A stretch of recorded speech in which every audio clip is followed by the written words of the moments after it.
Ladies and gentlemen, to finally give his valedictory address, please welcome our honoree, Vice Admiral Giovanni Carlo J. Bacordo, Philippine Navy.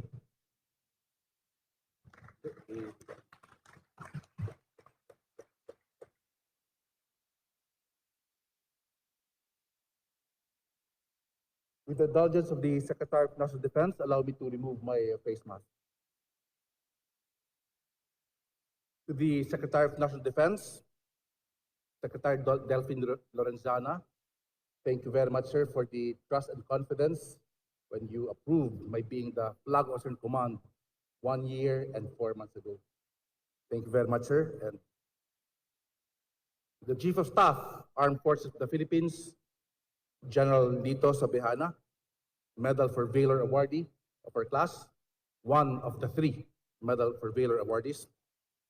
The new Flag Officer in Command, Rear Admiral Adaluis Bordado. Sounds like Bordado and Bacordo.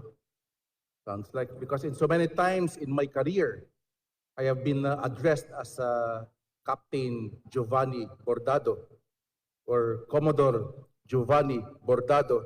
And I'm quite certain that he has been also addressed as Rear Admiral Adaluis Bacordo. The members of my immediate family, who are my life's greatest treasures. My eldest son, Lieutenant Junior Grade Charles Nicolo. Di ko alam, idol niya pala ako.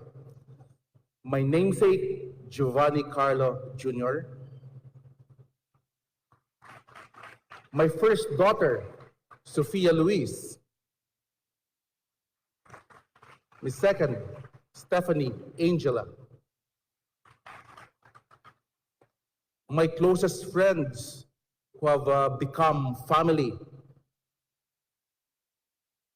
JJ and Susie Avelosa, Coy and Dindo Cortez, Gilbert and Melanie Cruz. My UP high school classmates, my UP high school family who are with us virtually and who have seen the best and the worst of me when we were just starting to be teenagers. My St. Clements and Assumption families who were also with us virtually and who have I known since preschool. My family, friends, and loved ones who are in attendance physically and virtually. The former chiefs of the Navy who are here in attendance, Vice Admiral Edma Santos, sir, Vice Admiral Jolo Alano, sir, Vice Admiral Bob Empedrad, and the other skippers who cannot make it physically, but who are with us virtually. Sailors, Marines, civilian human resources, reservists, good afternoon. Stephen Covey, the author of the bestseller, The 7 Habits of Highly Effective People, and one of my favorite authors, advocated the principle-centered approach to leadership and decision-making. He said, quality begins with me, and I need to make my own decisions based on carefully selected principles and values. When I assumed as the 38th Flag Officer in Command last 03 February 2020, I openly declared that I would carry out my responsibilities with the following principles: fairness, accountability, transparency, and execution. And the most important of the 12 leadership principles, set the example. In the 1 year and 4 months that I was given the opportunity to lead the Philippine Navy, I have always strived to stand by these principles, day in and day out. In fact, I stood by these principles my whole military life. I remember way back in 1994, when I considered a second career outside of the military. I took the Masters of Science in Economics at De La Salle University. and I've applied for a scholarship program. And as part of the requirement, I have to write an article. So I wrote an article where I talked about the PMA honor code. We, the cadets, do not lie, cheat, steal, or tolerate among us those who do. I talked about life in the operational area. I talked some of the disappointments I encountered along the way. And I remember vividly that the last sentence in that article I wrote, as I leave the military service, I bring with me the cadet honor code to live by. And as a bonus, my piece was selected and was published in the De La Salle score organ. And before I forget, baka katayin nila ako mamaya, members of the Valorous class, PMA Hinirang class of 1987, and their ladies, please rise to be recognized. Thank you very much, Ma'am Mista. Apologies.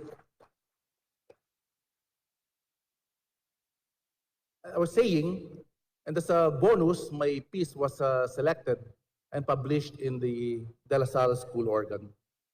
I do it not only because I wanted to consciously boost and sustain a culture of trust and credibility within the organization, but also because the Philippine Navy deserves a purpose-led and values-driven foundation at its very core. Indisputably, the position comes with many other systemic challenges rooted in the old Philippine Navy culture and philosophy. These old dogmas are what I attempted to dismantle over time. I have always emphasized this before, and I will emphasize it again. Modern naval assets require modern systems and modern mindsets. New platforms have limited utility if we continue to operate using vault files, belief systems, and logics. The Navy must change, and it must change gradually while staying true to its moral compass, its core values of honor, dedication, patriotism, solidarity, leadership, and professionalism. As I strive to demonstrate this principle-centered mindfulness with action, I also found the relevance of always maintaining an attitude of gratitude and always seeking a regimen of self-improvement in my daily grind. I thought that not only am I leading an organization that is in the middle of its transition from a legacy Navy into a modern Navy, I am also leading it as one of the most challenging and uncertain contexts in modern times, a pandemic. If I am to leave some takeaways, some lessons learned, I have always shared this with Team Navy. Let it be this. I'll share it to you by way of a story. Way back in the late 80s, I was assigned aboard PS-70, BRP Quezon, one of our legacy Navy ships. Nagkakaroon ng problema ang BRP Quezon, maraming daga, maraming ipis sa barko. That the commanding officer came out with a policy. If you want to avail of liberty or leaving the ship after 5 p.m., if you want to avail of liberty, you should produce 1 daga or 5 ipis. So ganon, nagkaroon, habulan ng mga daga at ipis sa barko. Every time mag-liberty mga personnel, they go to the gangway, magpakita sila ng 1 daga o kaya 5 ipis para makapag-liberty sila. Sa katagalan, nauubos na ang daga at ipis sa barko. So ngayon, halos wala na may nakapag-liberty. Then one day, tuloy-tuloy naman ulit, mga liberty na mga personnel. Nagsuspect ang CO, bakit kaya maraming nakaka-liberty uli? Halos wala ng daga at ipis. Gawin natin ganito. Ang inspectionin natin ngayon, mga dumadating galing liberty. And true enough, yung mga dumadating galing liberty, pag-inspect ng bag nila, may mga daga at ipis sa loob. Sila na ngayon ang nagdadala ng patay na daga at ipis sa barko so that they distribute it to their friends, to their shipmates, to their bunkmates para makapag-liberty din sila. So kung tutuusin natin, naubos ng daga at ipis sa barko, the policy continued. So whenever somebody goes out on liberty, pag uwi niya, nagdadala siya ng daga at ipis na galing sa labas. So this is about having a fixed mindset. This is about policies and practices which are already counterproductive to the organization, but we continue to do it anyway because it has not been rescinded. So my takeaway here is the solution here is question the status quo for the good of the organization. Another story that I want to share with you is about in my old quarters, mayroong 3 mango trees at saka isang santol. Favorite ng aking mga anak. Mahilig sila sa mga maasim, mahilig sa matatamis. Every fruit-bearing season, enjoy na enjoy ang aking mga anak sa mga mangoes na yan. So tinitingnan ko ang mango. This mango tree must have been, in order for a mango to bear fruit, siguro kailangan to mga 10 taon bago magsimula ng magbunga. And I look at the mango tree and said, this must be at least 30 to 40 years old ang mangga na ito. So ngayon iniisip ko, sino kaya ang nagtanim ng mangga na ito? Hindi ko man lang kilala kung sino ito. But I am thankful to him for planting this mango tree that my family enjoyed. And I'm sure several families before me also enjoyed the fruits of those mango trees. So, my takeaway here, pwede naman tayo magtanim ng malunggay so that you can reap the benefits immediately. Pwede naman tayo, but if you want the results to be long-term, plant something big. My family is thankful to the officer who planted these fruit-bearing trees more than 30 years ago. So take away, if you plant small, you will get immediate results, but also small in consequence. Kung sa infrastructure project pa, yun ang mga humps, yun ang mga waiting shed, immediate results. If you plant big, you might not see the results, but it will yield big results. So lessons here is, never mind if you will not see the fruits of your labor. Never mind if you don't get the credit. Just continue to do these big steps for the institution. It may be military platforms. It may be systems. It may be mindsets. It may be the military culture itself, which will take long to fulfill, which will take long to be in place. So this valedictory address is about thank you. I'd like to thank the President for having chosen me, giving me this chance to become the 38th Flag Officer in Command, the Secretary of National Defense for trusting me, and for fully supporting the Philippine Navy. I'd like to thank Team AFP, led by the Chief of Staff, Armed Forces of the Philippines, who I am very proud of. One of my 3 classmates who got the Medal for Valor, which is still unequaled today by any PMA class. I'd also thank the Major Service Commander, my foster brother, Lieutenant General Alan Paredes, my PMA foster brother. The Commanding General of the Philippine Army, Lieutenant General Andy Santino, who is also a UP alumnus. The third-party advocates, the maritime institutions, the Board of Advisors led by Admiral Edma Santos, the past flag officers in command who planted the seeds that we are harvesting now.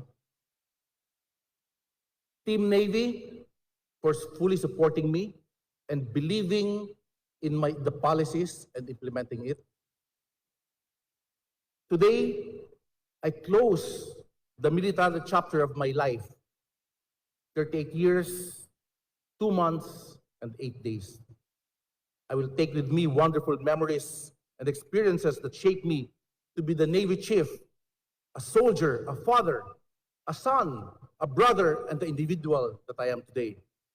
I am happy that Rear Admiral Adeluis Bordado was blessed to be the next flag officer in command, as he is capable of bringing the Navy forward to modern platforms, modern systems, and modern mindsets. To everyone who has been part of my journey in the Navy, maraming salamat. I believe that God allowed our paths to cross for a reason, You have greatly contributed to the realization of my mission as a Navy officer, as a professional, and as an individual, as I hope I had been helpful with yours. As I hang my military uniform, I will carry with me all the valuable lessons in work and in life that I have accumulated through the years. And as I retire from the military service, I will bring with me the Cadet Honor Code to live by. Mabuhay kayo at mabuhay ang Team Navy. Maraming salamat sa mga pagkakataon. Maraming salamat sa samahan.